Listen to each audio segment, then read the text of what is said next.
All praises to Yahweh, Ba'ashem Yahweh Shai, Ba'ashem Rakah Kwadash. Double honors to the apostles and the elders of Great Millstone, and Shalom to the elect to the nation of Israel. And this is going to be a lesson on how the new covenant is going to be one of the last, or going to be one of the latter prophecies that's going to be fulfilled, man. And you've got some people out here that they teach that we're under the new covenant. If it was under the new covenant, right, my voice right now would have a lot more brightness in it, right? If it was under the new covenant, there would be no need for any apostle, apostles and elders of GMS, brothers and elders of GMS, elders of GMS, any brother of any other Hebrew Israelite camp. There'd be no need for any Israelite anywhere in the world to be teaching anybody about knowing the Lord, understanding the Lord, because we'd all know him from the least onto the greatest, right? From the lowest down, low down Israelite to the highest of the highborn Israelites, right? We'd all know him and would not need to be told by a fellow Israelite, know the Lord. We wouldn't need to have Hebrew Israelite channels that let us know when the Passover is, let us know when the next new moon's coming, let us know when the Feast of Tabernacles, Day of Atonement's coming. We'd know it all already. We ain't going to need to be told by another Israelite when these things happen, man. But this is not a video to make people think that the day of the Lord's far off, because it's not. It's just a video to try and give people understanding that we are not under the new covenant, and the new covenant is going to come after Jacob's trouble, World War III, global societal collapse, right? Babylon the Great being destroyed, and several other things, man. That are the humbling of women, right? The removal of Esau's kingdom is going to happen, right? When we're under the new covenant, we're ruling once we're under the new covenant, man. How could anybody else rule with us under the new covenant? The first blessing of being under the new covenant is that we set on high above all people on the face of the earth, which I'm going to get to in a minute. Just give me a second. Jeremiah chapter 31 and verse 31. Behold, the days come, saith Yahweh, that I will make a new covenant with the house of Israel and with the house of Judah. So therein lies who the new covenant is with. It's not with everyone like Christianity likes to lie to you and say, right? It's with the house of Israel and the house of Judah. The house of Israel is the northern kingdom, and the house of Judah is the southern kingdom, because the kingdom of Israel was split into two sections during the time of King Solomon's fall, right? When King Solomon did his great transgression. Verse 32, not according to the covenant that I made with their fathers in the day that I took them by the hand to bring them out of the land of Egypt, which that didn't happen to everybody. Everybody's forefathers was not taken out of the land of Egypt.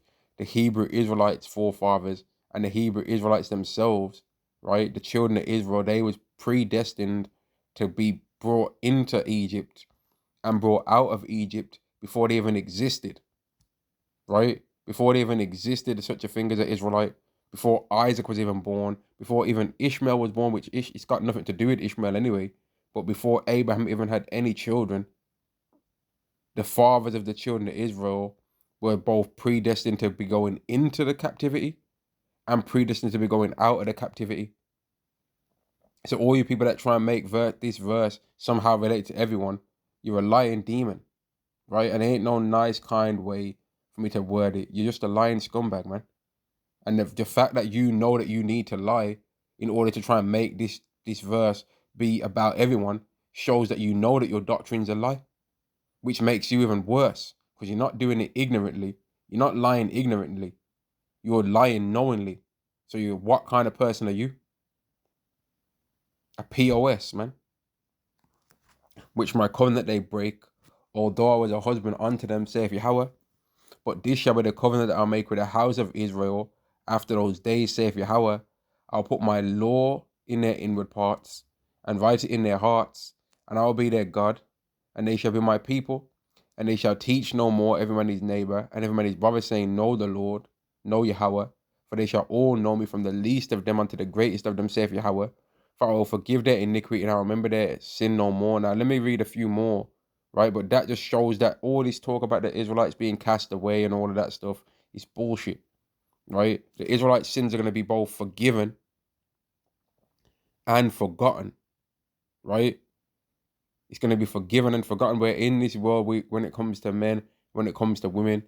They might forgive you, but they don't forget it, and then that transgression that you've done to them is gonna be brought up every now and again, man. Or you might remember something that someone did to you that you didn't like, man, and you still forgive them in your heart, but you still every now and again get angry with it, man, and you have to rebuke Satan to not make you try and not to try because he keeps trying to bring it back up into your mind.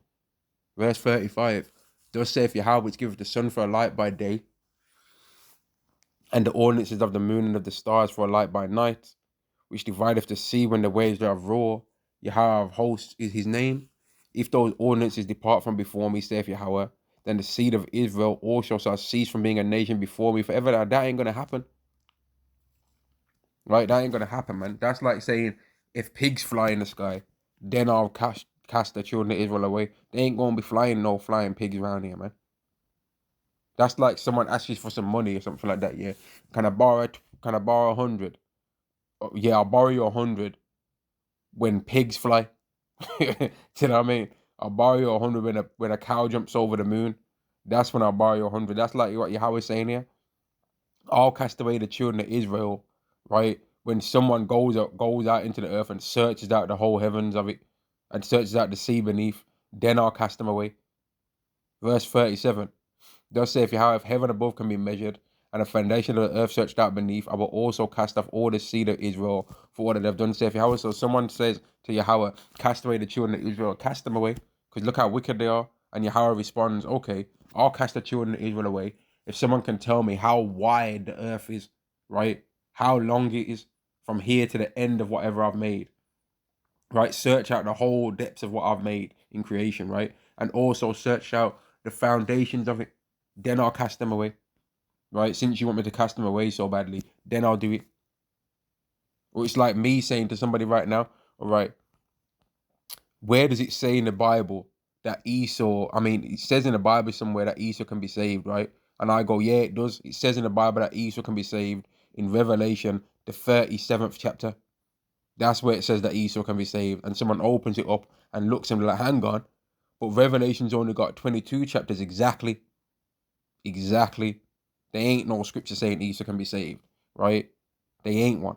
That's the point, right? Just like they ain't no getting rid of the children of Israel being the chosen. Yahweh made them the vessels of mercy. And part of the mercy is that despite how bad they are as a people, despite how stiff-necked they are and rigid, they are still the ones that Yahweh is going to guarantee that he gives the covenant to. He ain't passing it on to everyone else, right? Deuteronomy chapter 28 and verse 1, and it shall come to pass, if thou shalt hearken diligently unto the voice of Yahweh thy power, to observe and to do all his commandments which I commanded this day, that Yahweh thy power will set thee on high above all nations of the earth. Right? Yahweh is going to make the children of Israel be above everyone once he puts them under the new covenant. And that's how we know we're not under that. There's still several other things that have to happen first. Right? And I say several, it's not really that many. Right? But there's still a lot of things that have to happen. Jeremiah chapter 13 verse 6. Ask ye now and see whether a man doth travail with child. Wherefore do I see every man with his hands on his loins, as a woman in travail, and all faces are turned to pale. So a dark day is coming on this earth. Dark days, dark weeks, maybe dark months, man, are coming upon this earth by where men are going to be so terrified, they're going to be moving like how women move when they're scared. That day has not happened yet, man. Verse 7, alas, for that day is great, so that there is none like it. It is even the time of Jacob's trouble, but he shall be saved out of it. So although this time is Jacob's trouble, Jacob's getting saved out of this day, right? It's a day that's being made to divide the house of Israel from those that believe in the Lord and those that don't believe in the Lord. This still has to happen, right? So don't be deceived by these people that want to try and tell you under the new covenant and make you think that this is some kind of blessed state. This is not a blessed state, man. This is not a blessed state. I know what happens in my life, and you people out there know what's happened in your life. Would you say your life's blessed? Would you say your life's blessed? Having to worry about just the fact that we have to worry about as Israelites finances shows that we are not blessed, man. The fact that that's even a thought that crosses your mind. Can you afford this or can you afford that? That shows that you are not blessed. Because the day is going to come where there's going to be no poor among the children of Israel. That is definitely not now. Definitely not. So Jacob's trouble still has to happen. Now, let's get another thing. Revelation chapter 13 and verse 16. And he causeth all, both small and great, rich and poor, free and bond, to receive a charagma in their right hand, a mark, right? The MOTB, or in their foreheads, which it can be placed in either placement, the hand or the head. And that no man might buy or sell, because once this gets made mandatory, you're not going to be able to try and buy anything anywhere in the world that's anywhere built up, especially without having this, save he that had the mark, or the name of the beast, or the number of his name. You ain't going to be able to have access to no purchasing or no selling of items without being part of the program. You ain't going to have it available, man. It's not going to be available there. And if you think that you're going to get under the new covenant without having to see this take place on the earth, you're deluded, right? You've been deceived, man. You're not going to have that happen. That's not going to happen. You don't just get to sail off into the sunset under the new covenant without seeing this take place, unless you're one of them Israelites that are going to be born in the kingdom. Then them Israelites are going to be born in under the new covenant without having to see this day. The ones that are born in after the day of the Lord. But if you want to be in a more blessed state as an Israelite, you have to see the MOTB take place and then end up under the new covenant. That's a more blessed state, because you're going to have the memory of this old ancient society that's going to be ancient in the time of the kingdom, and you're going to still remember, and you're going to know everything in the kingdom too. You're going to know this dark time now, and you're going to know the future, and that's going to come with a lot of wisdom, man.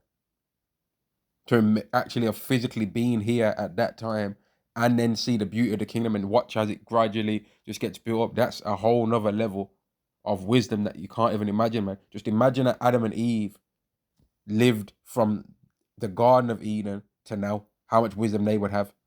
Imagine Solomon lived from his kingdom to now, how much wisdom he would have. King David as well, likewise. Just imagine how much wisdom you could have from then till now. Just imagine, man. Right, so we still got the MOTB prophecy. We got the return of Yahushai. Right, we got the return of Yahushai. Let's get a few scriptures on that. Revelation chapter 1 and verse 7. And this isn't in no particular order, by the way. Behold, he cometh with clouds, and every eye shall see him, and they also which pierced him, and all kindreds of the earth shall wail because of him. Even so, amen. So we still have to see the return of Yahushai, which the return of Yahushai comes during World War III. And World War III comes after the MOTB. Well, the complete destruction, the end result of World War III, which is Babylon the Great getting destroyed, that comes after the MOTB has been made mandatory, man. America cannot go through its destiny of getting destroyed until that place being the foundation of pretty much trying to make the MOTB mandatory, man. Whether it's going to come from there first, or it's going to come from the UK, man. Joel chapter 3 and verse 1. For behold, in those days and in that time, when I shall bring again the captivity of Judah and Jerusalem, because this is what's getting ready to happen. The Judah and Jerusalem, the house of Israel and the house of Judah, are right now in captivity in all different places that they're scattered around the whole earth, right? And Yahweh is getting ready to bring them from that.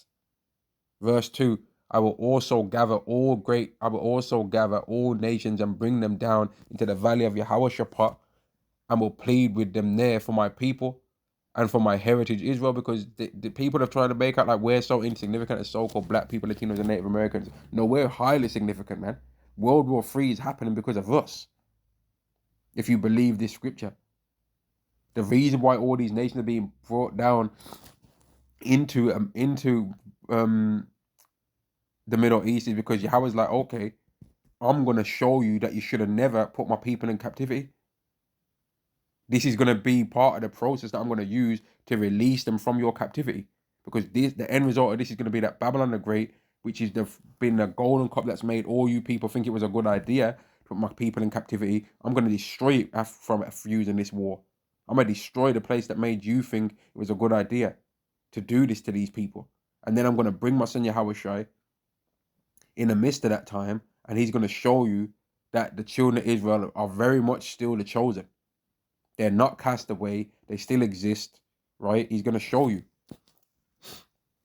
plead with them there for my people and for my heritage Israel, whom they have scattered among the nations and parted my land. Right? They scattered us among the nations. And I didn't even know it was going to say that scattered among the nations part there, but I said it beforehand because it's the truth. It's not because there ain't nothing special about it. Trust me, there ain't nothing special about me, man. And there ain't nothing special about you neither. Right? There ain't nothing special about none of us. That's what we better make sure that we know. The only thing that can be special about you, if Yahweh gave you faith, but if Yahweh gave you faith as a gift, you can't try and get swaggy over that because you didn't do nothing to earn it anyway. You didn't do nothing to earn it. No one can try and flex in front of Yahweh because anything that they have that's great or glorious that would make them even think that they're worthy to flex, he gave them anyway. Right?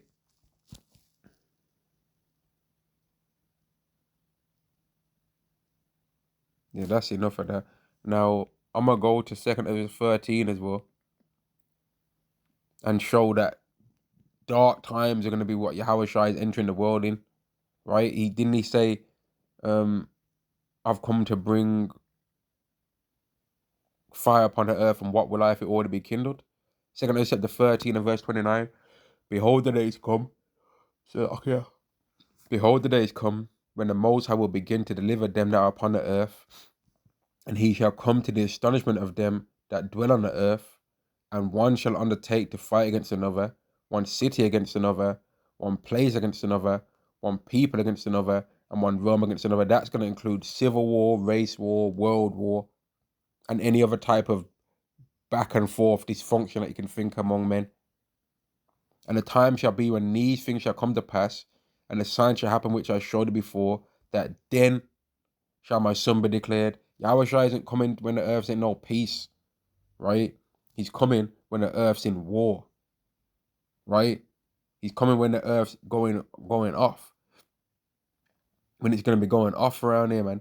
He's going to come at the height of human destruction, man, when they think that they've got it together the most. That's what he's going to be doing. And the time shall be when these things shall come to pass, and the sign shall happen which I showed you before. And then shall my son be declared, whom thou sawest as a man ascending. And when all people hear his voice, every man shall in his own land leave the battle they have one against another. Now, the only people that are going to have the availability to leave the land that they've got going on in their own land, right, are going to be people that have war type of armor, a war type of warfare, man. Right? They're going to be able to just fly out to wherever Yahweh Shai is, which is going to be the Middle East, and they're going to try and meet him there to try and fight him, man. Verse 34, and an innumerable multitude shall be gathered together, as thou sawest them willing to come and overcoming by fighting. They ain't gonna be coming to welcome to earth, Yahweh Shai. Welcome to earth, Messiah, because we've been waiting for you, because we're all Christians. And Genesis said we can get saved. So we're here to get the salvation.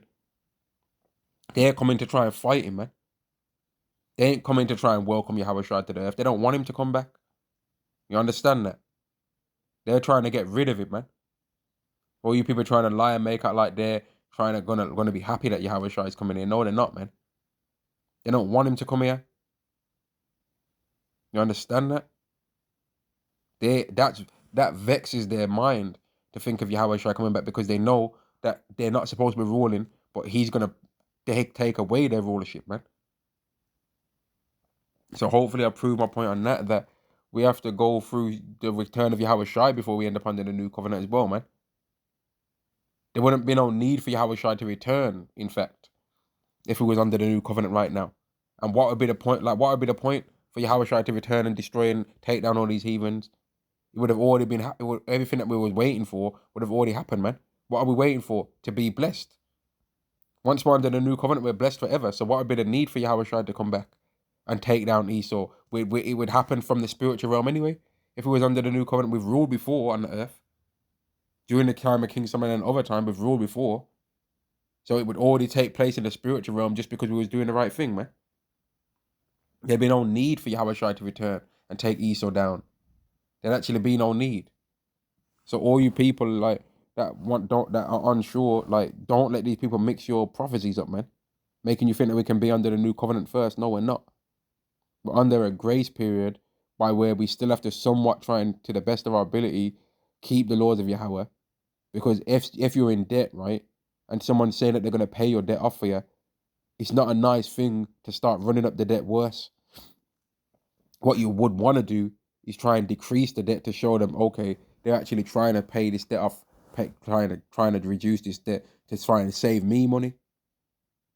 Because they're expecting that I'm going to pay off their debt. So they ain't actually wasting my money. But instead of somewhere, what Christianity teaches you is that, okay, this person says that, this person knows that I'm in $1 million debt, right? So if I can pay off the $1 million by gambling myself, he's still going to give me that $1 million anyway to pay off it. And then I'm going to be up $1 million. So I'm not going to just be break even. I'm gonna end up being $1 million better off. So I'm gonna gamble, I'm gonna gamble here, gamble there, do crazy accumulators that I know ain't gonna work, but they might though, because he's gonna pay off whatever I owe anyway. So I'm just gonna do that. No, that's what a scumbag would do, and that kind of person would not deserve for their debt to be paid off, right? A person that would do such a thing, they don't deserve for their debt to be paid off, man. And don't want to be the kind of person like that. You want to be the kind of person that is deemed worthy of receiving mercy, man. You want to be deemed that kind of person. And that's what the children of Israel are going to be. Because they've got a zeal for God, but not according to knowledge. They've got a zeal for Yahweh, but not according to knowledge, man. Right? And I'm going to end the video there, man. I just wanted to do a video on how we as Israelites, man. I mean, not even us as Israelites, but it is us as Israelites. But there's several other prophecies that have to happen first before the new covenant happens, man.